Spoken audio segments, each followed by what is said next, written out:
secretário executivo. Sim. Muito boa tarde a todos. Estamos no momento quase final. Ainda temos uma sessão que estou certa que nos vai agradar a todos, porque temos a grande honra de ter connosco o professor Marçal Grilo, que fará a palestra de encerramento desta conferência. Dispenso-me naturalmente de o apresentar, visto que o Sr. Professor é conhecido pelas suas funções anteriores como Ministro da Educação do Governo de Portugal e atualmente com as funções de administrador da Fundação Carlos Gulbenkian, onde tem precisamente e acompanha o pelouro da língua portuguesa. E por isso mesmo consideramos que era a pessoa certa para o encerramento de uma conferência que ao longo destes 2 dias se desenvolveu longamente, com muita participação e que está quase no seu termo, que é apenas o princípio de todo um trabalho. Por isso agradeço muitíssimo ao Sr. Professor a sua disponibilidade para estar aqui conosco e passo-lhe de imediato a palavra.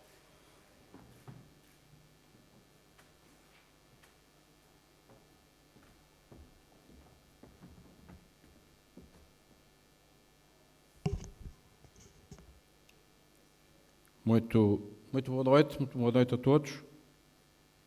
Eu queria, em primeiro lugar, dirigir-me à senhora professora Ana Paula Laborinho, ao senhor secretário de Estado do Ensino Superior, meu querido amigo professor Ferreira Gomes, ao senhor secretário de Estado José Cesário, das velhas lutas em vários sítios, do senhor vice-reitor da Universidade de Lisboa, meu muito querido amigo professor António Feijó, ao senhor secretário executivo da CPLP, a todos os conferencistas, a todas as conferencistas, minhas senhoras e meus senhores, senhores embaixadores, minhas senhoras e meus senhores. Quero, em primeiro lugar, agradecer o convite que me foi formulado para proferir uma das conferências de encerramento desta segunda Conferência Internacional sobre o futuro da língua portuguesa no sistema mundial. Trata-se de um convite que muito me honra e distingue, mas ao mesmo tempo dizer que tal convite constituiu para mim um grande desafio, dado que os temas que vêm sendo debatidos desde a aprovação do Plano de Ação de Brasília são de uma enorme relevância para o futuro da nossa língua e devem ser tratados e analisados com profundidade, tendo em vista a aplicação e execução da estratégia definida no próprio plano. Em termos muito gerais, podemos desde já afirmar que, embora muito trabalho venha sendo realizado desde a Conferência de Brasília em 2010, há ainda um grande caminho a percorrer. E nem sempre os países, com os seus governos ou as suas organizações da sociedade civil, têm tido a atitude e o empenhamento que são indispensáveis para se poderem, em tempo, atingir os objetivos a que todos nos propusemos. Minhas senhoras e meus senhores, a língua portuguesa é atualmente uma das 6 línguas mais faladas no mundo e é a língua que tem maior número de falantes no Hemisfério Sul. Nos 8 países da CPLP, em 2010, a população residente ultrapassava já os 240 milhões de habitantes. Cidadãos provenientes dos Estados-membros da CPLP encontram-se hoje espalhados por muitas dezenas ou mesmo mais de uma centena de países do mundo, o que leva a que a língua portuguesa seja hoje uma língua largamente disseminada e conhecida, mesmo por muitos que a não falam, mas que com ela convivem e interagem em termos profissionais, familiares ou meramente pessoais. A nossa língua é, portanto, um fator determinante na afirmação dos povos que falam português e que nisso têm o orgulho de quem tem atrás de si e dispõe de uma cultura secular, plurifacetada, multiétnica e muito rica, que nos envolve a todos, sejamos nós angolanos, brasileiros, cabo-verdianos, guineenses, moçambicanos, portugueses, santomenses ou timorenses. As questões que se nos colocam em matéria de língua portuguesa e que o Plano de Ação de Brasília tão bem equaciona são as de saber de que forma e com que meios as políticas públicas, por um lado, e as organizações da sociedade civil, por outro, são capazes de dar corpo e execução às estratégias já adotadas como forma de resposta teórica aos desafios que temos pela frente. Como um dos objetivos prioritários das ações a desenvolver, torna-se necessário lutar para que o português se torne língua de trabalho das grandes organizações internacionais, o que vem traduzir a importância que a língua portuguesa já tem em tantas áreas do mundo. Como áreas de atuação prioritárias não podem deixar de ser referidas, a título de exemplo, e conforme o que está estabelecido no Plano de Ação de Brasília, a introdução do português como língua de documentação das Nações Unidas, a adoção da língua portuguesa como língua de trabalho na Conferência Geral da Unesco e a tradução para português dos portais virtuais das Nações Unidas. A relevância e o interesse da língua portuguesa podem ser hoje medidas pela importância que os não falantes do nosso idioma lhe atribuem, designadamente através do número de estudantes que pelo mundo fora aprendem português, frequentando cursos dedicados especialmente ao ensino da nossa língua. O português é já hoje uma língua de trabalho e de comunicação escrita e falada, sobretudo ao nível profissional e empresarial. Temos igualmente sensação de que o português começa também a desempenhar um papel relevante nas áreas das tecnologias e dos métodos de organização e gestão. Quando vemos um país como a República Popular da China abrir cursos de português em dezenas de universidades, ou definir como meta para os próximos anos a formação de dezenas de milhares de professores de português, não restam dúvidas de que a língua portuguesa, património comum de todos os seus falantes, se está a tornar uma língua atraente e estratégica para um país como a China, que tem hoje uma estratégia de afirmação global, sobretudo nas áreas da economia e do comércio à escala mundial. A isto não é certamente estranho o interesse que os chineses têm em países com grandes reservas de produtos petrolíferos ou outros, como Portugal ou Cabo Verde, que do ponto de vista geoestratégico podem representar uma mais-valia significativa para um país com uma economia emergente, que é já uma das maiores potências mundiais em termos comerciais e de produto.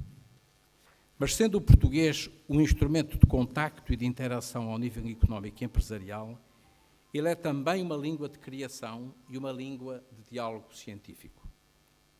Como língua de criação cultural e artística, a nossa língua está na origem do espaço lusófono, o da CPLP, onde existem hoje, designadamente na literatura e nas artes, visões e sensibilidades diferentes que se complementam e enriquecem mutuamente, formando, como escreveu Rui Neri, e cito, um mosaico cultural de enorme dinamismo, gerando interações criativas originais, em permanente reconfiguração, que constituem elas próprias um território identitário do espaço lusófono no seu todo e à escala mundial.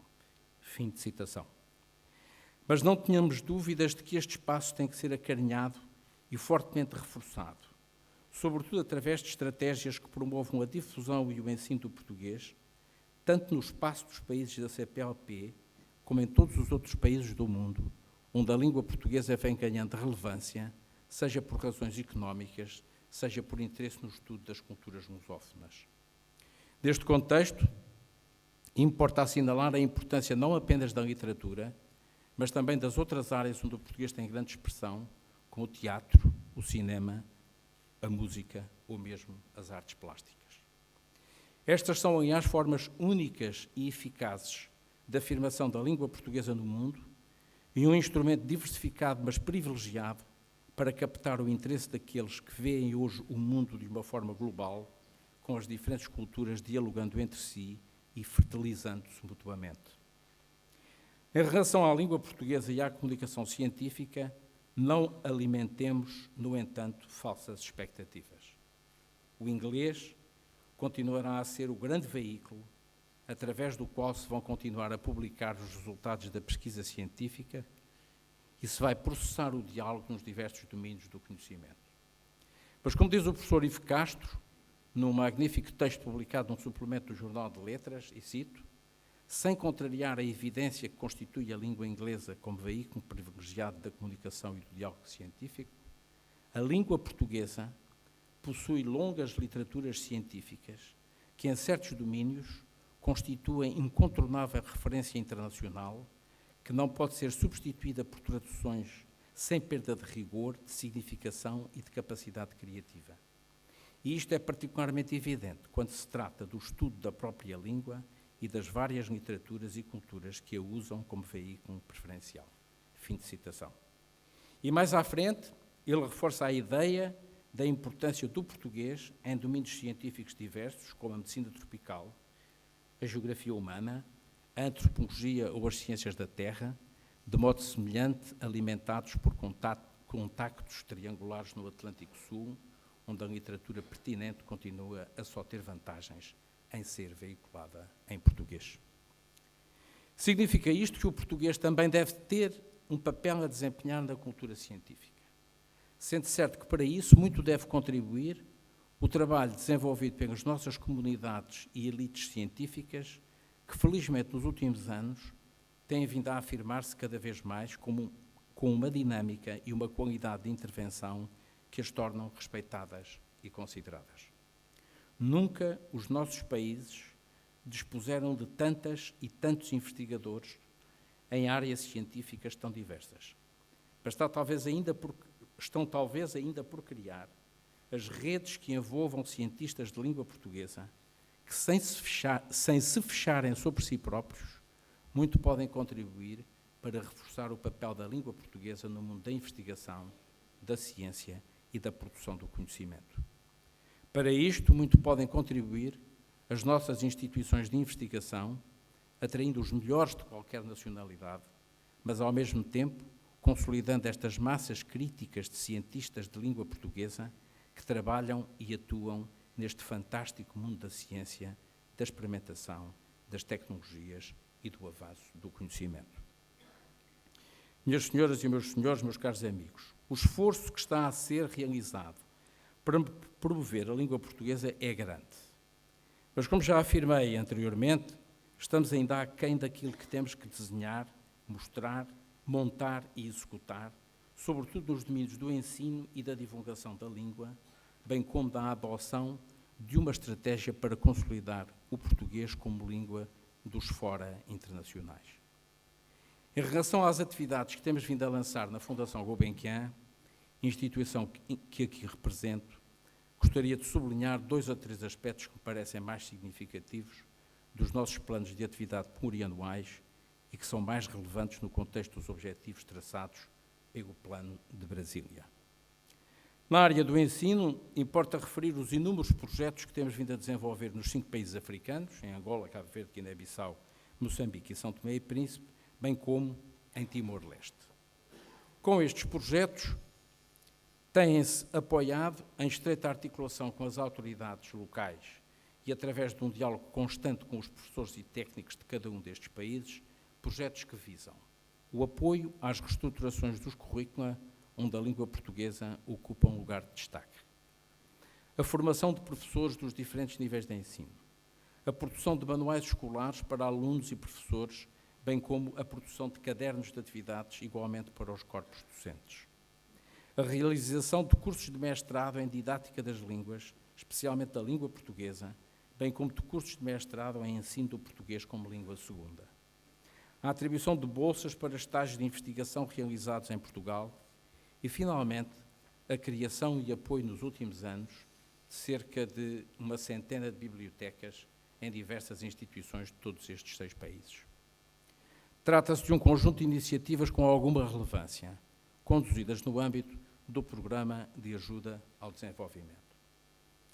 Quanto às atividades desenvolvidas em outros países, são de assinalar os projetos de apoio ao ensino do português da República Popular da China, nos Estados Unidos, em Itália, no Reino Unido e na Alemanha, para além do intercâmbio que neste momento decorre entre a Fundação Gulbenkian e a Associação Internacional dos Lusitanistas. Com esta associação, aliás, estamos neste momento a preparar o lançamento de uma plataforma tecnológica de referência sobre estudos de língua portuguesa e culturas de expressão portuguesa, capaz de manter e alimentar a rede de lusitanistas espalhados por todo o mundo. Com tal plataforma, pretende-se designadamente expandir a rede de lusitanistas e proporcionar as condições que permitam um maior contacto e interação entre todos os que estudam ou se interessam pela língua e pelas culturas lusófonas, e que assim poderão livremente interagir entre si, trocando informações, anunciando iniciativas, analisando trabalhos, estudando conjuntamente os problemas com que se debate o ensino e a divulgação da língua portuguesa em qualquer parte do mundo.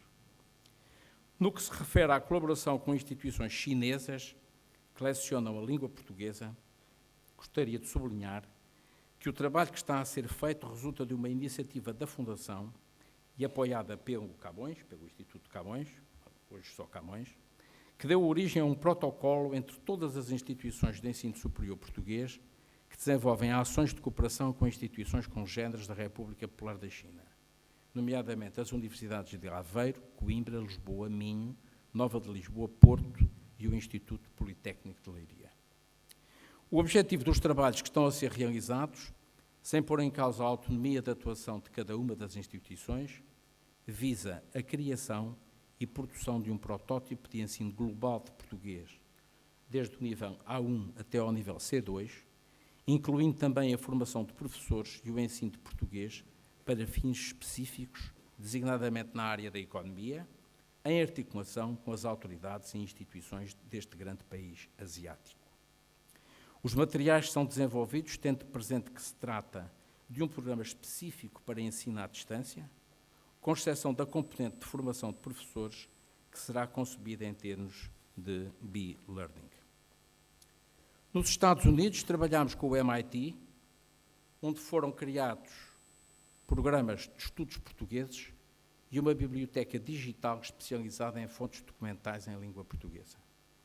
O programa de estudos referido faz parte do conjunto de disciplinas opcionais que os estudantes que frequentam cursos no MIT, em qualquer área científica, têm que escolher obrigatoriamente 2 em cada um dos 8 semestres que compõem o curso. Em Itália, mais concretamente no Instituto Europeu de Florença, mantivemos durante 3 anos o apoio a um programa de pós-graduação para estudos em cultura europeia e património português, ao mesmo tempo que no Reino Unido apoiámos do King's College um programa de doutoramento em estudos portugueses. Na Alemanha, especificamente na Freie Universität em Berlim, lançou-se já neste ano letivo um programa de doutoramento em língua, literatura e cultura portuguesas, que tem 2 doutorandas desde já, que optaram nas suas teses de doutoramento por aprofundar aspectos específicos e inovadores nas obras de Fernando Pessoa e de Sofia de Melbreimer. Trata-se, portanto, de um conjunto de iniciativas com algum significado, sobretudo pelo que podem representar em termos de formação de professores, investigadores e outros recursos humanos muito qualificados, que podem dar origem a centros onde se promova o ensino da língua portuguesa a par da ligação, da divulgação das culturas que têm como base a nossa língua comum. Para além destas ações, também não posso deixar de referir o lançamento da gramática portuguesa que foi feito anteontem e que se trata de um trabalho de longo curso e de grande período de gestação, porque demorou 13 anos a fazer e que foi publicado com os 2 nomes de referência, ou 3 nomes de referência, o Centro de Estudos Linguísticos da Universidade de Lisboa e os nomes da professora Fernanda Bacelar e do professor Paiva Raposo, e que hoje está à vossa disposição na Fundação Gulbenkian. Refiram-se ainda como mais um elemento que integra esta nossa estratégia nos domínios da língua e cultura portuguesas, a publicação da revista Colóquio Letras, hoje dirigida pelo professor Nuno Júdice e com um conselho editorial presidido pelo professor Eduardo Lourenço, conselho este que integra um conjunto vasto de escritores e especialistas de diversos países, que vêm dando o seu contributo para um diálogo aprofundado e mais alargado entre aqueles que nos nossos países, ou espalhados pelo mundo, trabalham temas relacionados com as literaturas de língua portuguesa. Como nota final a esta apresentação das atividades da Fundação Gulbenkian, importa ainda sublinhar o papel desempenhado pelos sites lançados nos últimos anos e que se encontram em funcionamento: o Catalivros e a Casa das Ciências. O primeiro é um portal dedicado a crianças dos 6 aos 14 anos, onde podem ser consultadas obras para a infância e a juventude que foram criteriosamente selecionados e agrupados por níveis de capacidade leitora, ao mesmo tempo que, se quiserem, podem igualmente participar em jogos interativos que só são solucionáveis por quem tiver lido a obra a que os jogos se referem, bem como vídeos com entrevistas a autores de literatura para a infância. No caso do Portal das Ciências, que foi dirigido pelo atual Secretário de Estado do Ensino Superior, o professor Ferreira Gomes, que desde o primeiro dia foi o coordenador, o diretor e o líder deste grande projeto e que agora, infelizmente, teve que abandonar para as suas funções governativas, mas que um dia regressará, se Deus quiser. No caso do Portal das Ciências, os destinatários são professores dos ensinos básico e secundário que têm vindo a aderir em grande número a esta iniciativa, que em termos científicos cobre os domínios da matemática, física, química, biologia, geologia e astronomia, com todos os materiais apresentados em língua portuguesa. O site tem hoje mais de 1 milhão de visitas, muitas delas de professores provenientes de praticamente todos os países de língua portuguesa. Minhas senhoras e meus senhores, meus caros amigos, é tempo de concluir, mas também tempo para sintetizar o que pensamos sobre estas tão importantes matérias. Permitam, no entanto, que o faça a engenheiro, que é quem que eu sou. Ou seja, apresentando item por item o que penso serem as minhas preocupações, mas também os meus desejos para o futuro. Primeiro, temos que dialogar mais e encontrar as plataformas mais adequadas para que este diálogo seja eficaz e construtivo. 2. Continuo a considerar essenciais os apoios que todos possamos fazer ao livro e à leitura. E quando falo no livro, será o livro em papel, ou o e-book, uma parte dos e-books, ou os sites, tudo o que se entenda que possa ser considerado como livro. 3.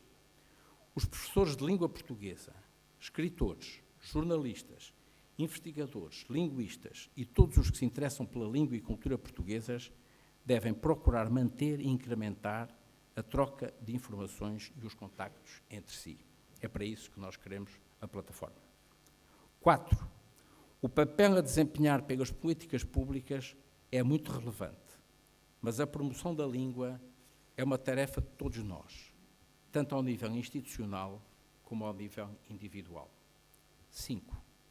A língua portuguesa tem grandes potencialidades no futuro, mas importa termos a consciência que o seu papel no mundo não se consolidará sem grande trabalho e muita dedicação por parte de todos nós. 6.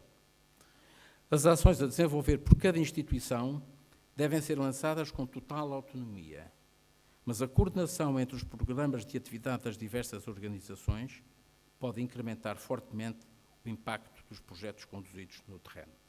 O Camões e a Fundação Gulbenkian têm vindo, nos últimos tempos, a ter um diálogo muito intenso, exatamente no sentido de, sem perdermos a autonomia, termos uma ação de coordenação muito concertada. 7. A utilização de meios tecnológicos avançados é certamente uma forma de reforçar esse mesmo impacto. E, finalmente, 8.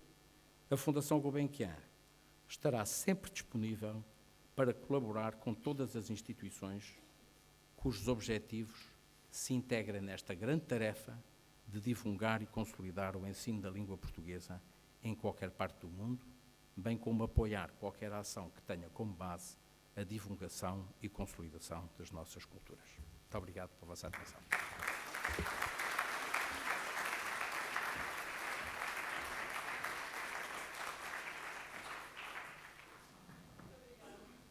Muito obrigada, Sr. Professor Marçal Grilo, também pelos caminhos que nos indica na sua intervenção. Julgo que se juntam aos caminhos que traçámos ao longo desta conferência e vamos passar então à sessão de encerramento, em que também serão lidas as conclusões desta conferência. Queria só dizer, para já não ter que me pronunciar a seguir, que nós, ao longo desta conferência, tivemos 15 sessões, 3 palestras, uma apresentação de projetos e produtos e 189 participantes. Julgo que estamos todos contentes, de parabéns por este envolvimento. Eu tive já a oportunidade aqui de dizer que ontem havia cerca de 500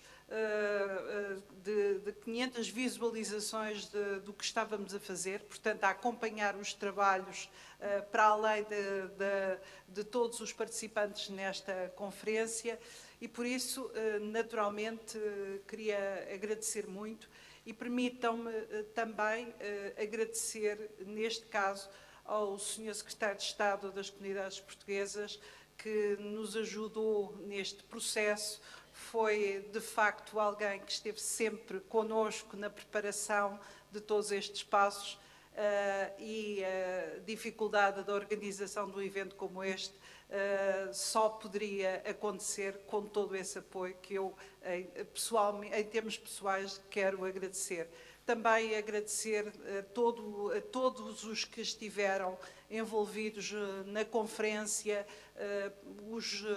os palestrantes, aqueles que estiveram também a fazer o trabalho antes da organização, a Comissão Científica. Permitam-me um agradecimento muito especial ao Sr. Professor Ivo de Castro, também ao professor João Costa, que mais diretamente tem estado envolvido nestes trabalhos, aos alunos que acompanharam ao longo destes 2 dias as várias sessões e que permitiram que tudo corresse bem, à equipa do Camões, que esteve antes e durante a acompanhar todos estes eventos, e também permitam-me agradecer muito, em geral, a todos os embaixadores da CPLP, agradecer em particular ao Sr. Secretário Executivo da CPLP por também terem acompanhado de forma tão próxima a organização desta conferência. Penso que podemos dizer que ela correu bem, os resultados serão apresentados, mas só foi possível com a participação de cada um e de todos. Muito obrigada e passaríamos à sessão de encerramento.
Senhor Secretário Executivo da CPLP, Sr. Secretário de Estado do Ensino Superior e da Ciência, Sr. Embaixador de Moçambique junto à CPLP e Presidente, a exercer as funções de Presidente durante este período, Sra. Presidente do Instituto Camões, Sr. Professor Ivo de Castro, Sr. Professor Marçal Grilo, é um prazer sempre revê-lo, reencontrá-lo, minhas senhoras e meus senhores.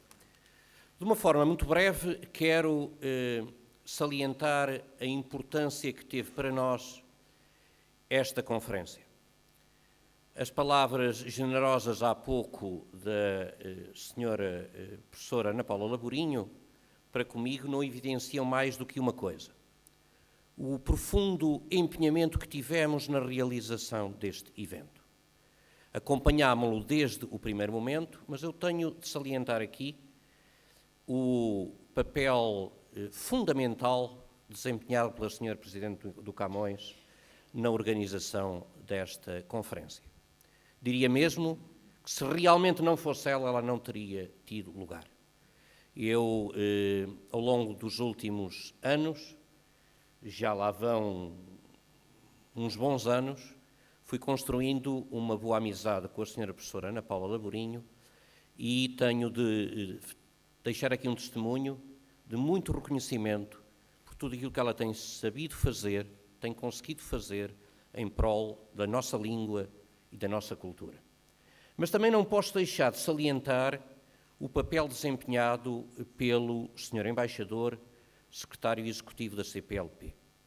Com ele, em vários momentos, trocámos impressões e discutimos aquilo que havia a fazer, o modo como esta conferência se deveria perspectivar e, sobretudo, a sequência da mesma.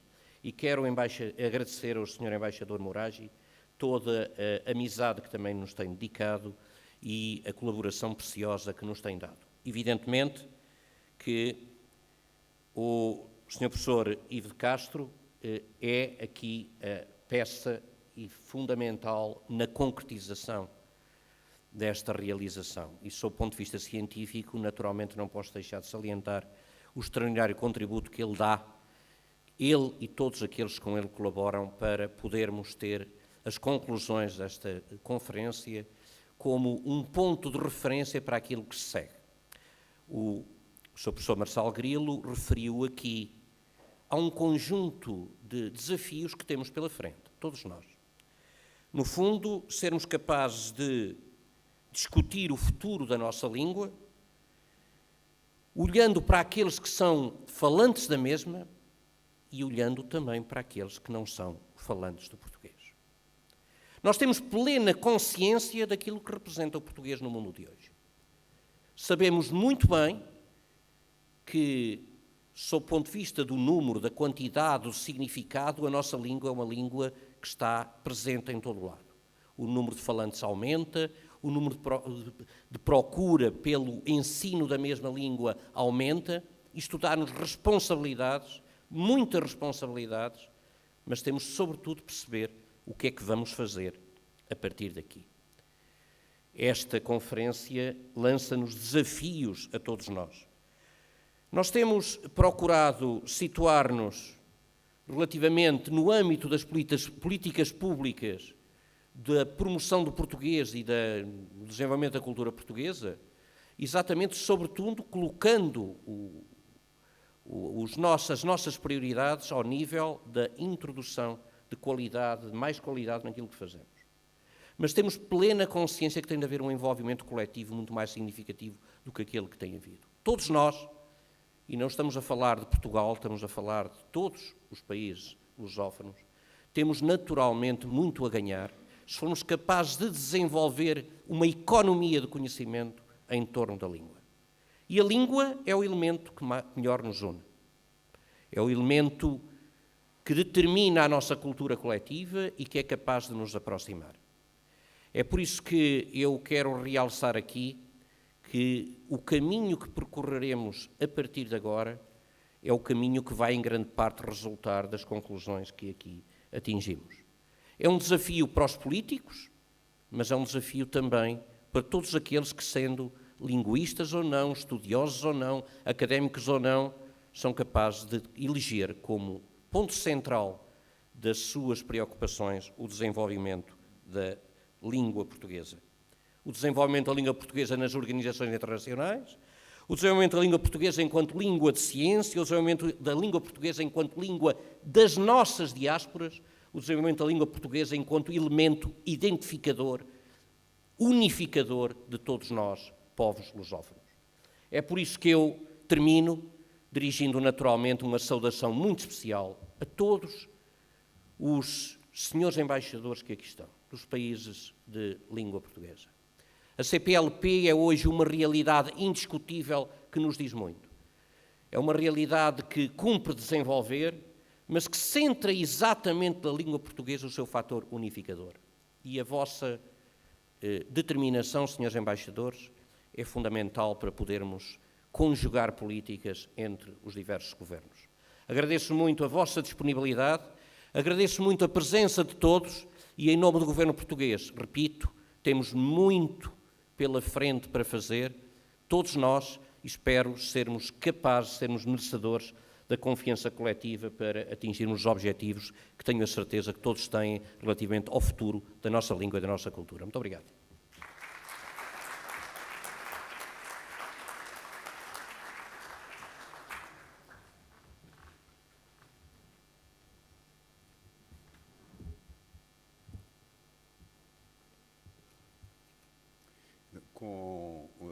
Com licença do Sr. Secretário de Estado e cumprimentando todas as individualidades presentes, vou apresentar uma primeira listagem das conclusões a que chegou esta conferência, que na realidade ainda não acabou. Há algumas conclusões mais teremos de agregar a estas, mas estas já dão alguma ideia do que foi feito hoje e ontem e de como valeu a pena. Esta listagem de conclusões vai ser apresentada à engenheiro, embora com o problema de eu não o ser, de modo que tentarei. Mas estou bem acompanhado, porque a Presidente do Camões também não é engenheira. Ela disse que a conferência teve 3 conferências plenárias, o que é verdade, que teve 7 reuniões temáticas, o que também é verdade, mas enganou-se, houve 16 sessões de comunicações livres e não 15, como ela disse, e houve 2 sessões de apresentação de projetos e de números. As contas estão mais direitas assim. O principal resultado, evidentemente, desta conferência não está nos números e não está nas conclusões que vou apresentar, que não são conclusões, são propostas.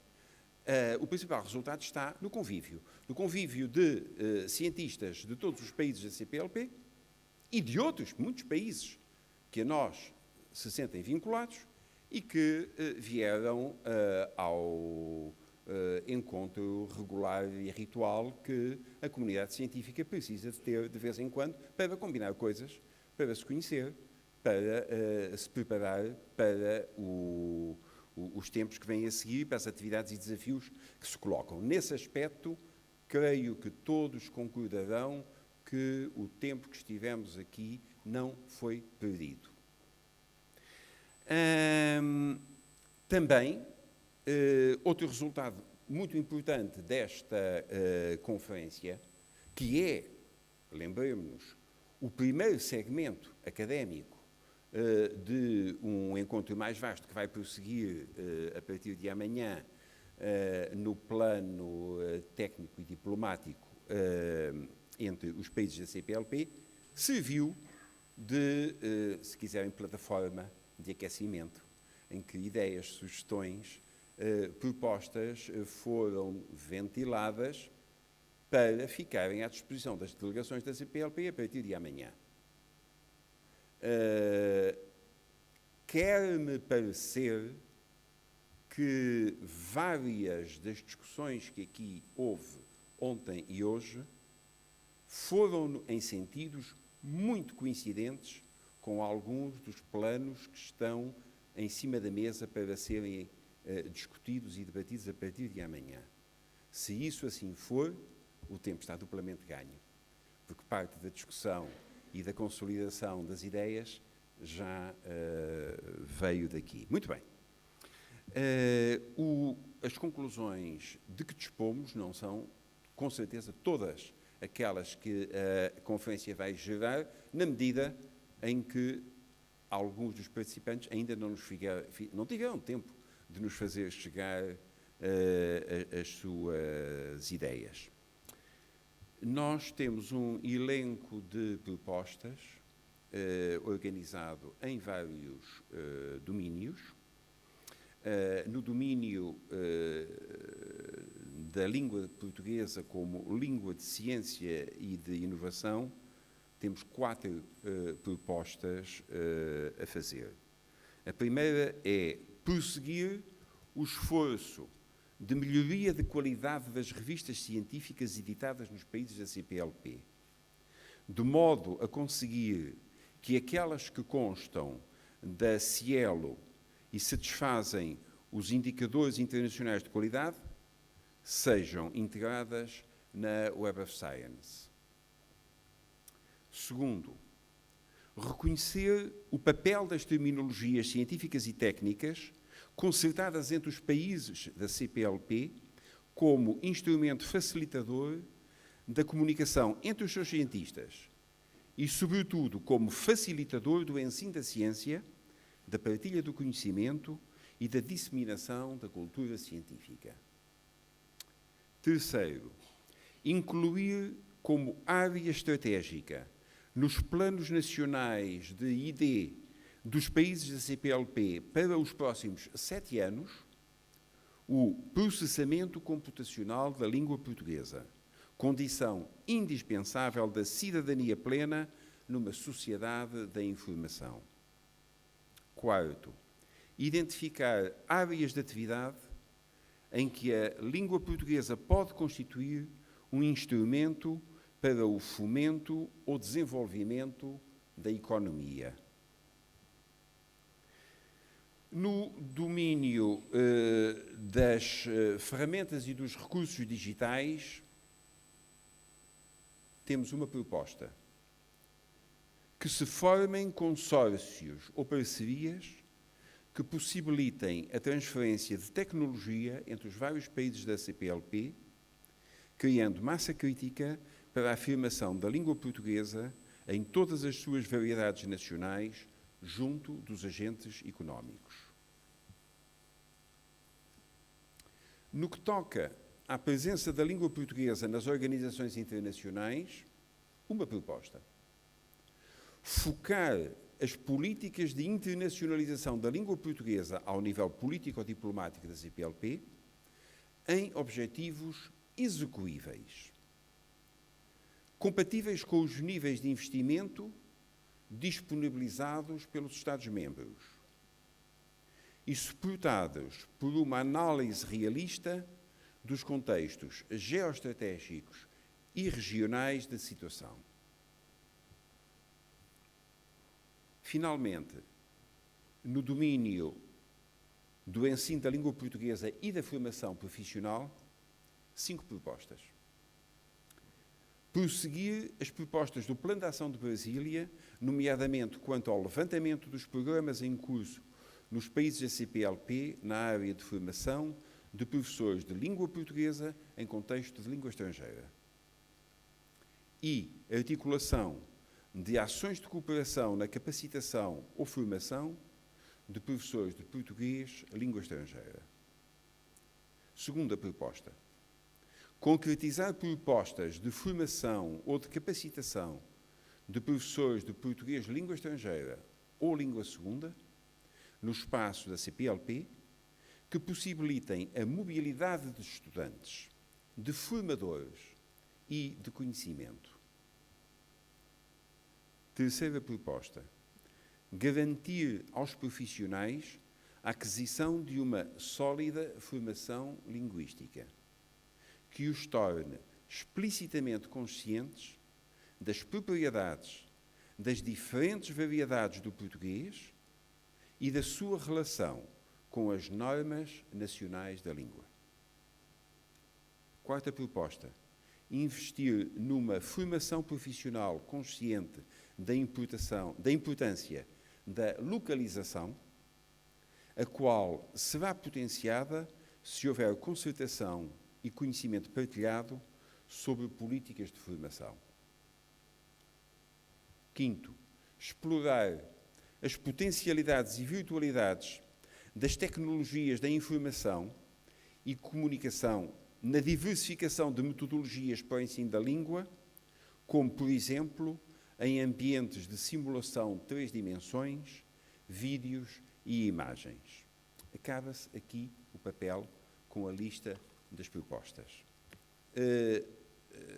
Reitero que esperamos receber mais sugestões, mais propostas das pessoas que estiveram a trabalhar hoje e ontem. Todas elas serão colocadas no site da conferência e todas elas serão encaminhadas para as delegações da CPLP com o pedido de que as tenham em consideração e delas façam o melhor uso que entenderem. Não creio que pudesse terminar a minha intervenção sem, e mais uma vez, sem querer parecer que ando a implicar com a Presidente do Instituto de Camões. Sem recordar que aos nomes que ela individualizou de pessoas que trabalharam na preparação desta conferência até aos últimos minutos, se não se importasse, eu acrescentaria alguns nomes mais. O João Costa foi um elemento absolutamente precioso e vai continuar a ser no nosso trabalho, mas temos também de recordar que ainda hoje aqui estiveram, até há muito pouco tempo, a trabalhar outros membros da comissão organizadora da conferência,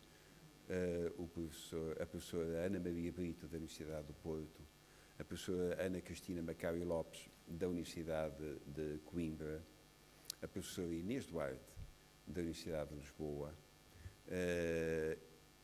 a professora Ana Soares, que creio que ninguém nesta conferência deixa de identificar com aquela pessoa a quem em todos os momentos recorremos para uma informação ou uma aflição dela, tendo respostas eficazes, prontas, imediatas e bem pensadas. E depois os representantes dos organismos que fizeram parte da concepção e da construção desta conferência, e entre eles é necessário destacar o laboriosíssimo, omnipresente e ultra simpático diretor executivo do ILP, o professor Gilvão Oliveira, não é? Sem o qual muito do nosso trabalho nem teria começado, e com o qual, certamente, muito do trabalho da CPLP neste respeito irá ser acabado. Tem sobre as costas um manto de herança absolutamente pesado que nós lhe vamos deixar ficar. Ultimamente, falando de instituições, eu trabalho com o Instituto Camões nisto e naquilo há uns 30 anos, pelo menos. Nem se chamava ainda Instituto Camões, tinha os nomes anteriores. Trabalhei com eles todos. Nunca, em momento nenhum, vi o Instituto Camões ser uma máquina de eficiência, de produção e de resposta como neste momento está a ser. Não consigo explicar porquê. Não é, com certeza, em consequência da crise. Mas, se fosse, há crises que vêm por bem. Muito obrigado, Ana Paula.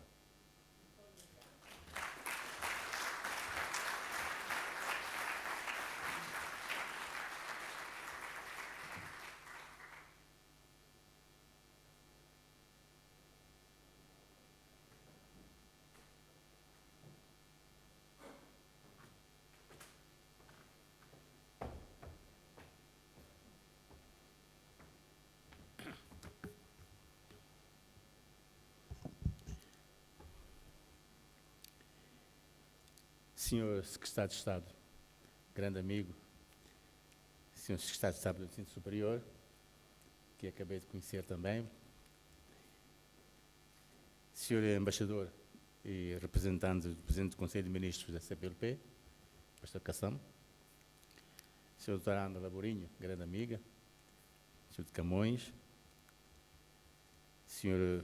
Presidente da Comissão Científica, Sr. Representante do Reitor da Universidade de Lisboa, Sr. Professor Marcelo Grilo, que hoje ouvimos a sua palestra, bastante interessante, Srs. Embaixadores, minhas senhoras e meus senhores. Hoje foi estes dias, o dia da CPLP,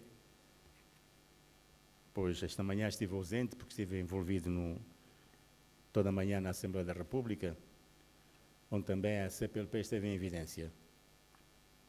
Assunto também de extrema importância para a nossa comunidade, que é a maternidade de adolescentes. Portanto, saúde e educação sexual e reprodutiva. Hoje foi apresentado o relatório da população das Nações Unidas e que toca muitos aspectos que nos preocupam a nós também, como este tema que também estamos discutindo hoje aqui. E cabe-me agora a responsabilidade de encerrar os trabalhos do primeiro segmento da Conferência Internacional sobre o Futuro da Língua Portuguesa no Sistema Mundial, um debate que se mostrou muito intenso, plural e profícuo para a construção das políticas da língua no seio da CPLP. Foi o culminar de um longo trabalho de preparação. Como bem disse o Secretário de Estado das Comunidades, tivemos muitas reuniões bilaterais e almoços, em que trocamos muitas opiniões e criamos um consenso em redor desta conferência. Os embaixadores, a nível da CPLP, também conseguiram também reunir o consenso necessário para que esta conferência fosse um sucesso. Por isso, eu gostaria de, daqui, deixar uma palavra de apreço e louvor à senhora Ana Laborinho, pelo extenso trabalho desenvolvido na preparação desta conferência. Eu nunca admirei uma pessoa como ela, a sua calma, afabilidade, tem um trato fino que ele consegue cativar todo mundo. E ela me cativou desde Recife, que eu conheci pela primeira vez. Ela foi de uma extrema simpatia. Por isso que as coisas mais difíceis com ela tornam-se fáceis. E a gente conseguiu trabalhar de uma forma muito cordial para um tema tão complexo como este. Por isso, o sucesso que nós alcançamos hoje foi graças ao trabalho que ela desenvolveu, que conseguiu levar este barco a um bom porto. Por isso, eu quero, Dr. Laborinho, deixar minhas saudações efusivas neste momento. Se querem bater palmas, podem bater.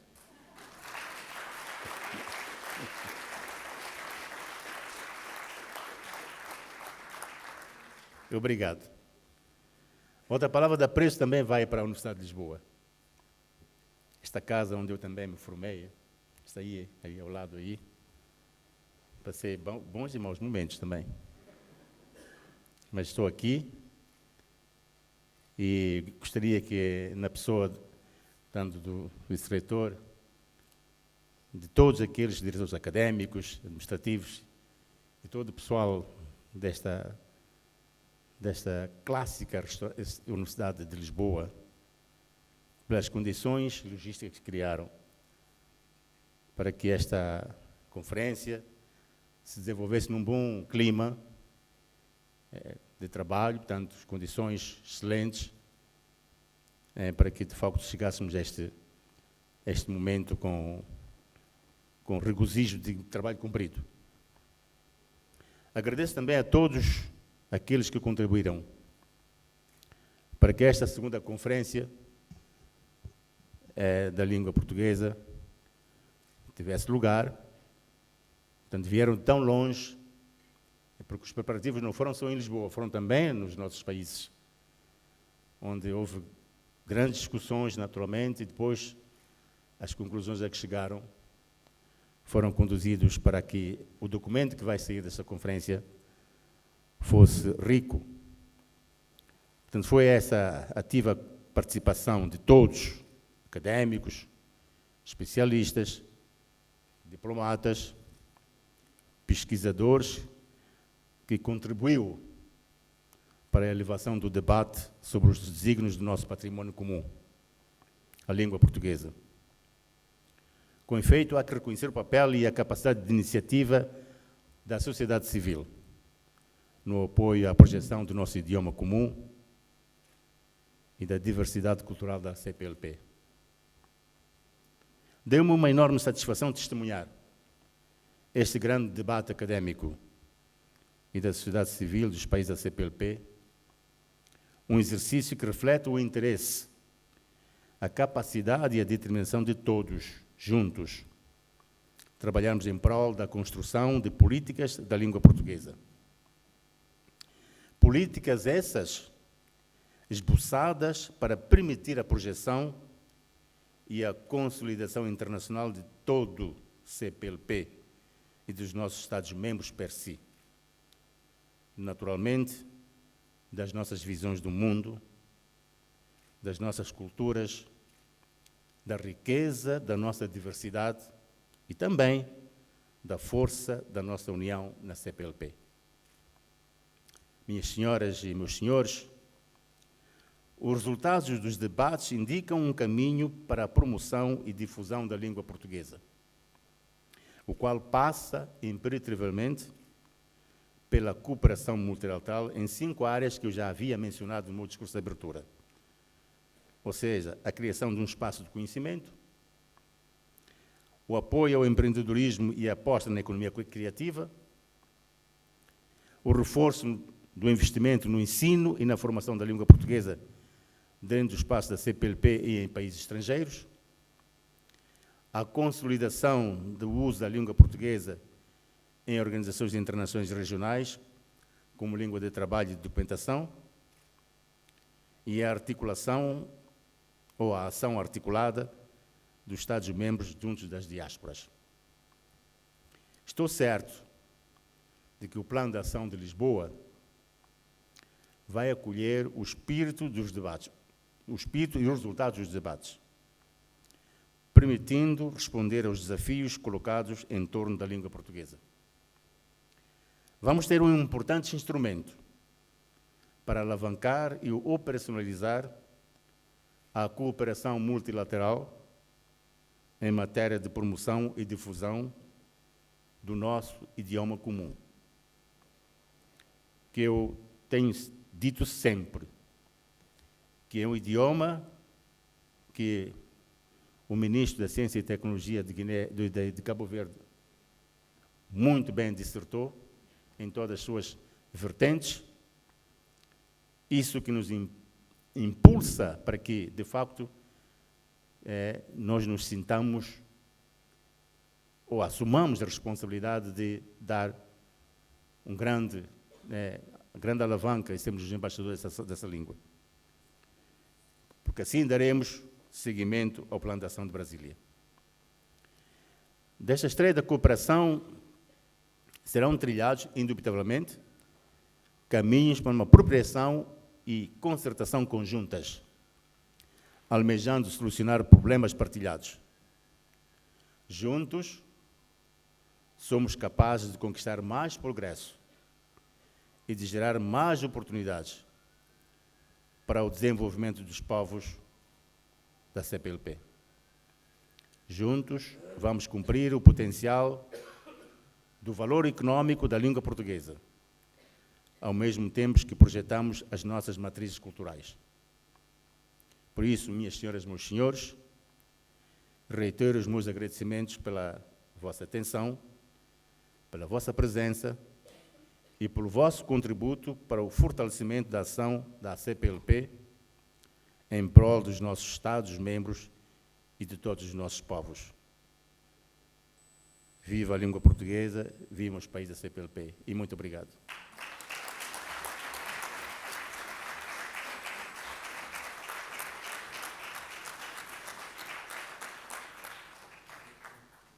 Dou por terminada esta sessão de encerramento. Muito obrigado. Só um aviso para os participantes e para todos os que quiserem.